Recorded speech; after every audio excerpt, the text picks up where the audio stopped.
Say WKMG. Hi, Steve.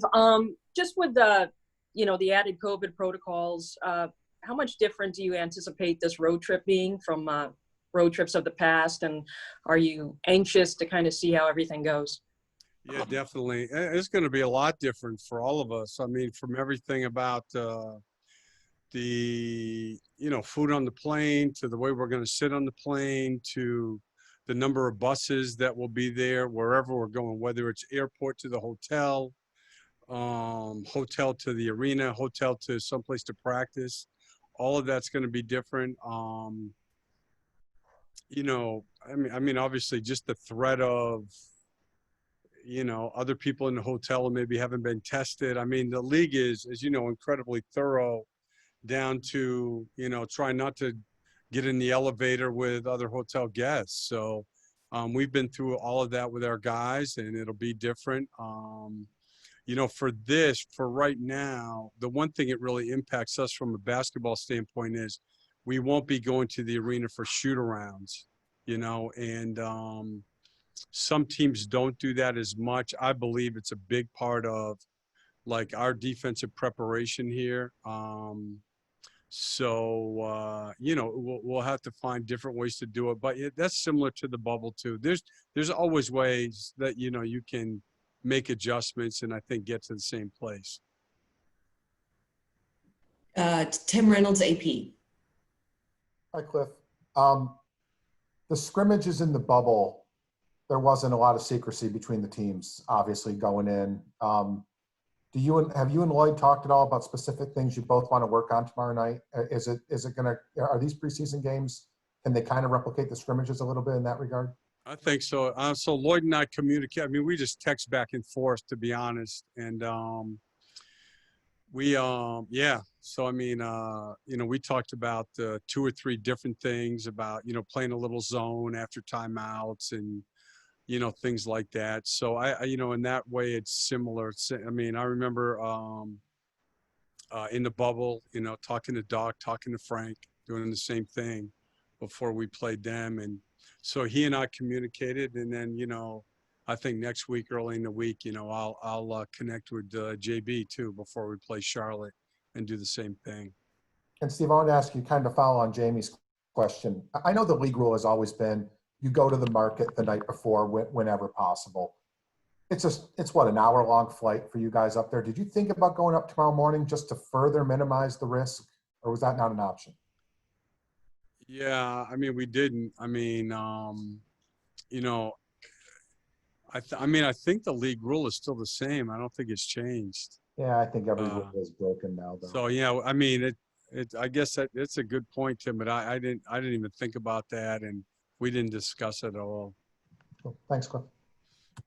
Dan Savage, OrlandoMagic.com. Cliff, the Hawks were one of the teams that made a number of off-season additions to their squad. When you look at the players that they added to their roster, how do you see them helping them this year? Oh, I mean, they picked up veteran guys who are proven players, starting with Capella, really. I mean, who didn't, because of his injury, didn't have a chance to be a factor last year, but he's a really good player. And then, of all these guys, obviously Gallinari, to me, is one of the most underrated offensive players in the league. I think if you talk to coaches about who are the tougher matchups, I mean, his name's going to pop up there, and he's coming off a great year. Bogdanovich, again, is a really good, offensive player. Chris Dunn. They made themselves, older, more veteran to play with their younger players, and much, much more talented. The other thing I would say about them is, last year was misleading for them because nobody can, losing John Collins for 25 games. They did a good job last year too. No team can lose a player of his caliber for that long a period of time and not have it, impact the way you're going to play. So once he got back, I mean, they were good last year too. Just to follow up on that, Cliff, Sorry. when a team adds veterans into the mix to a number of the young guys that are still looking to grow and find their way into the league, how much does that competition, in practice every day, help fuel the growth of some of those younger players? Oh, it's what you want as a coach. I mean, you want guys to have to earn their playing time.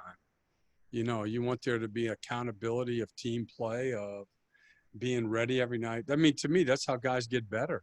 Again, I think when you speak with coaches, and this has been forever, at least obviously the way I was brought up, which is more the Van Gundy's, Riley thing is the younger players' first experience, those first 2-3 years,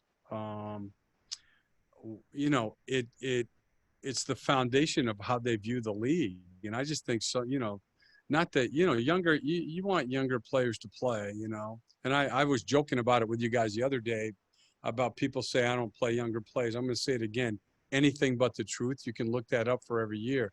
But I know coaches, we talk about all the time, when you bring guys in and they just get to play, whether they play poorly, if they play poorly and they get to keep playing, so many of those guys never recover from that. This league is about, and it used to be even more so, this league is about performing for all of us. And I think the younger age, the players understand that, the better chance they have of growing or learning to work and compete in a way that gives them the best chance to reach their potential. That's my opinion. Philip Rossman-Reich, Orlando Magic Daily. Hey, Coach. Obviously, one of the things that you'll be looking at or experiencing for the first time is playing in a relatively empty stadium. I don't know if Atlanta's going to allow fans into their building. How long did it take for you guys to adjust to playing inside the bubble without fans? And what's going to be different about playing inside, largely empty stadiums and like this? Yeah, no, I think that's a great point. And, the bubble, we had the 2 scrimmages, which I think helped a lot. The other thing, though, which is, I agree with what you're saying, is we had a call with the NBA on Tuesday, and this was one of the talking points where they actually brought up pictures of some of the arenas and the things that they're going to try to do. The virtual fans in the bubble, in my opinion, added a lot to the game. And, we won't be doing this, or I think some teams may try to do it, but for 36 games, obviously, it would be hard to do. And there was an environment which the league did a great job of in the bubble that I think after, the couple scrimmages and maybe the first 1 or 2 games, guys got used to it.